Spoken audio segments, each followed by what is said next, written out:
Yeah, it is news, but I can't say it's breaking news because we all kind of saw this one coming for the last couple of weeks. The Dallas Mavericks have officially parted ways with embattled general manager Nico Harrison 9 months after he upended the franchise by trading away all-world point guard Luka Dončić for a package including Anthony Davis. Anthony Davis famously has only played 14 of 46 possible games since the trade. The team has started out there the second worst record in the Western Conference, and ownership couldn't take it anymore. So Nico Harrison is out in Dallas. All right, and you know what? I get it. When you're down, losing 3-11 to start, right? People want blood. Fans aren't happy. I get all that. But I'm going to tell you this. You guys can say whatever you want. Have your party. Have your parade. Because Nico's gotten run out of Dallas. Do all that. Pump your chest. It's about time. This was the same general manager that led his team to the NBA Finals in 2024. Right? Not 9 years ago. I get it. He is being used as a scapegoat. He traded Luka Dončić not because he wanted to trade him. It's because ownership didn't want to pay him. Did you hear me? It wasn't because he wanted to trade him. It was because ownership didn't want to pay him. Those are the facts. Let me give you some other facts why this is a scapegoat move. It ain't like he's got his team together.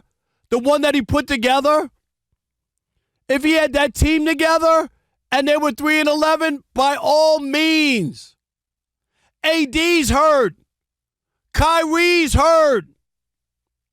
Cooper Flag, unimpressive so far, out of position, not playing well. The number 1 overall pick, he's the be-all, end-all vanilla ice cream that we can't resist.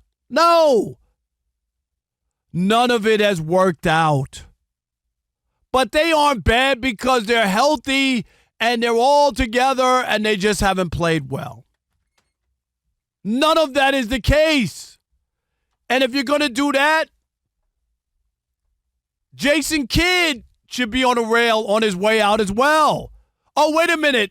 You can look at Jason Kidd and say, well, of course.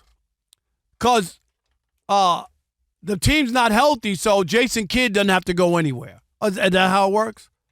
But the general manager who got you talent, you can say all you want. All you NBA fans, ask your team and your general managers, when was the last time they went to the NBA Finals?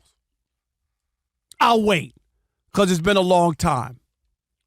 So I have an issue with the idea, if this was a team with Kyrie, with AD, with the overall number 1 pick, and he was lights out and all this other stuff was happening, they wouldn't be 3-11. And I get it. It's real simple. Sports has a short menu.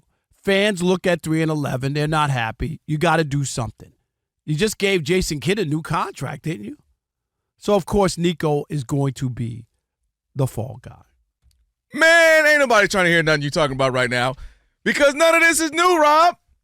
We knew going into the trade that Anthony Davis was a liability because he was always injured, which works when you have a team like LeBron and some other pieces. You say, okay. But when he's going to be your focal point, tied in with your other focal point, Kyrie Irving, who's always injured, that was the problem. That's what I was yelling at you during those weeks of the trade. Who traded him? Ownership or him? Absolutely who ownership. Made the trade? Ownership. Okay, that's what that. So I just want to get that on the table. Well, I was going to go there. You can react now. He is absolutely the fall guy. He is absolutely the scapegoat. He didn't trade Luka because he didn't want to pay him. You cannot trade Luka with. It's not like he's a middling guy that you didn't know was going to all of a sudden become a star. You didn't trade. Say it was Austin Reeves 3 years ago and then became a star. Oh, we didn't see that coming. You can't trade Luka Dončić without the sign-off of the ownership. And the ownership listened to him. They at least allegedly that he brought it up. He pitched it. They didn't want to sign him for all the max money because they believe he was injury prone and he wasn't going to get in shape. Well, that's also part of the problem, Rob, is that they're 3-11 and the Lakers are like the opposite of that. Luka's played great. could say he's the leading candidate for MVP right now, averaging like 30-something, almost 40 a game. 10 games in? Okay. Yeah, and so that's also part of the problem is that the Lakers look great right now without LeBron. And Luka looks spectacular. That has nothing to do with Dallas. That absolutely plays a role. If he was out of shape, heavy, and playing terribly, then people could say there's a problem. They know he's a good player. The idea that you think that they're like, oh my God, Luka's great. He was a 5-time first All-NBA. So you left out the key part. You're acting like he is in shape. No, but he already was there without shape. That's he was the already point. there. And now he's in shape. So why wouldn't he get in shape for you? Because he never Dallas? would. Because he never would, and because he wouldn't allow them to know what he was doing when he was being a Laker hurt. for a handful of months, all of a sudden he's in the best shape of his life. He wanted the money. He's in the best shape of his life now. And they got a needle now that you can look. I'm just assuming that you can. So now a pro athlete can't work out? No. Now a pro athlete can't get in shape. Now the pro athlete got to be jabbing himself? Stop it. Luka Dončić. Would you be shocked if he's on that? Yes. Him specifically, yes. Me, you, Rob G, somebody know. Yes. One of the greatest tennis players of all time does advertising for She ain't playing tennis right now. No, but my point That's the point. She ain't in tennis shape. When everybody looked at him and showed all those sloppy pictures of him and talked about his weight, I can't believe you're just trying to say literally one of the greatest athletes in the world in his prime, 26, 7 years old, has to be jabbing himself. Stop it. He looked like at 25, he looked 35. That was the issue. Now, that's why he didn't get the max contract that he should have got in Dallas. I agree that Nico is a scapegoat because, again, even if he pitched or suggested it, they have to sign off on trading a generational franchise player. They could have just said, no, you're not trading. 100%. So I agree with that. They didn't want to pay him. Nico is going to land some cushy job. This is all. He's going to get something.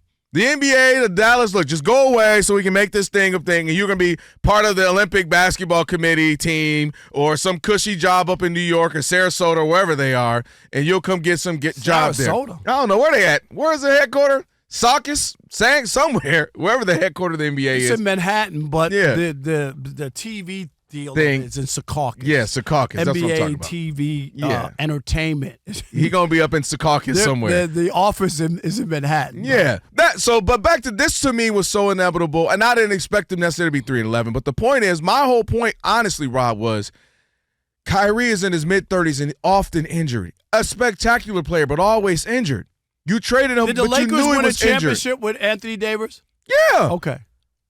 5-6 years ago. But I'm just asking, he was injured before he came to L.A. And you had the last peak bit of LeBron. No, but I'm asking you, he was not injured during that. He played out without Anthony Davis. Without a doubt. They wouldn't even win a championship. The game winner. I agree. They wouldn't even win a championship. But, Rob, he's always injured now, especially he's even 6 years older than Luka. So that was my point. If they traded Luka for SGA, I would have said, all right, didn't see that coming, but I can get it. And Edwards. Oh, I didn't see. Okay. Giannis.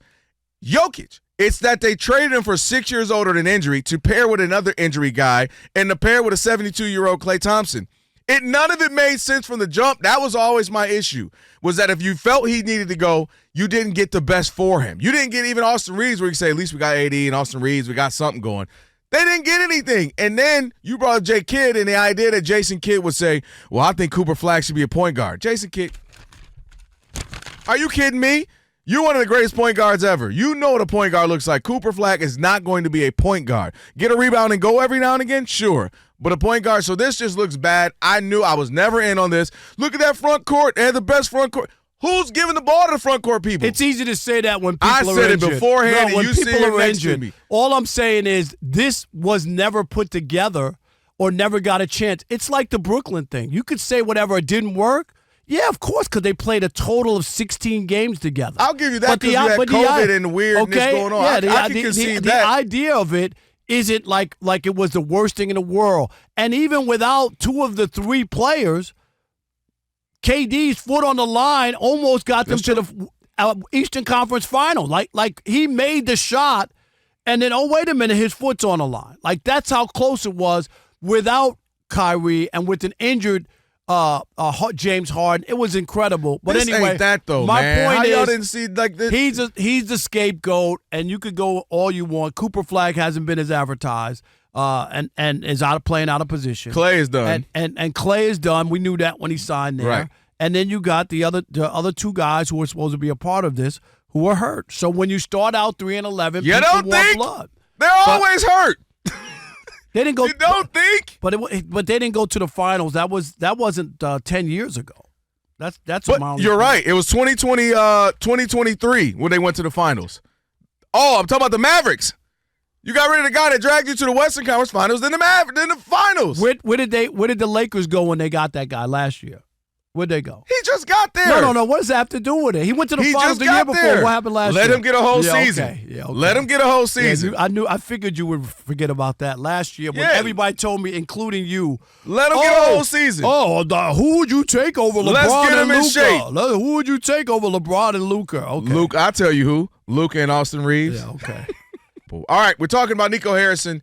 No longer the GM of the Dallas Mavericks. Scapegoat. Deserved it. Saw it coming. What you say? 877-99 on Fox. Who we got? Elvis in Alabama. You're on the Odd Couple, Fox Sports Radio. What's up, Elvis? Rob, Kelvin, how's it going, brother? Doing good. Hey, Thank you very much. listen, this is what I'd like to know, and I don't know if anybody, I haven't heard anything about this. I'd like to know the genesis of this trade. I know it's all getting dumped on Nico. It's obviously a bad trade, obviously, even though he had a reason. It wasn't just out of the blue. I mean, somebody at the Mavericks didn't want to write this dude a $300 million check when he comes to work fat and doesn't play defense. I get that. But look, if the genesis of this thing was the owner emailing Nico and saying, hey, I want you to look into trading this guy, well, you got to do what your boss says. And even if it didn't start that way, he had to run it by the owner before he Of course. Well, the last part goes without saying, for sure. Anybody who thinks he did this on his own, they have no idea. Like, there's no – you think you're the GM and you get to just write checks, sign people, spend the owner's money, get rid of his assets. Like, it just doesn't – that's not the way things are done. No. Not at this magnitude. You're there to take the hit or, you know what I mean, if things don't work out. That's why they hire you, but that is not it. No, you can't move anybody that magnitude. Andre in Massachusetts, you're on the Odd Couple Fox Sports Radio. What's up, Dre? Hey, how you doing? Thanks for taking the call. Listen, Nico Harrison, he took the hit then, okay? He took the hit now, right, in terms of what's going on with the Dallas Mavericks. And to the previous caller's point, what the genesis of this whole Luka Dončić fiasco is, in my mind, it's that this ownership group bought the Dallas Mavericks believing they could have a casino either attached to the arena or in some way, shape, or form connected to the organization. And that got nixed by the state of Texas, and that's when things started to go sideways. Additionally, when they took over the team, Mark Cuban was supposed to have some say-so. Can we please bring back Mark Cuban to the NBA and to the Dallas Mavericks so we can have some sane doggone ownership, people that know what the heck they're doing? Obviously, he doesn't have input because look at how this team is being run. Never mind, as you said, Kelvin, it's not that you trade Luka Dončić in the dark of the night for Anthony Davis, who's injury prone. You didn't get back Anthony Edwards. You didn't get back Shai Gilgeous-Alexander. You didn't get back Giannis Antetokounmpo. You didn't get back anywhere near equal value. It's not just that you traded him. You traded him, with disrespect to Anthony Davis, for Chi-Chi beans. It's just outlandish. And so, again, where we are right now, this Mavericks ownership group, these new owners, they're not basketball people. We're dealing with this in Boston, how they traded away Drew Holiday, which ended the dynasty. They're not basketball people first. They're about the bottom line in business. And when things go sideways, they're just firing whoever the heck they can. It's not good for the NBA or anybody else. Thanks for taking the call. No doubt. All right, appreciate the Dre, call. Thank you. Appreciate it, Dre. Fired up. How about Trash Talking Jerome, Tuesday. real quick? Jerome in Charleston. You're on the Odd Couple Fox Sports Radio. What's up, Jerome? Nico Harrison is not surprised in the least. He's been waiting for the last year for this to happen, okay? And their slow start just makes it even easier to do, okay? Owners don't fire themselves. Just ask Jerry Jones. The Cowboys been running in place for 30 years. Anybody fired him? Hell no. And it ain't going to happen anytime soon. And like I said, when you get, like Chris Carter said years ago, when you get in trouble, always have a fall guy. Yeah. So it's another example. All right. CYA has been around a long time. No doubt. All right, Romy Rome, thank you. Yeah, this is Nico is definitely listen, I told y'all he about to land. Watch, don't be shocked you're gonna see him land somewhere, a nice cushy job somewhere, something popped up through the NBA or something. All right. All right, Rob, so they're watching us right now, which means another thing they can do is what?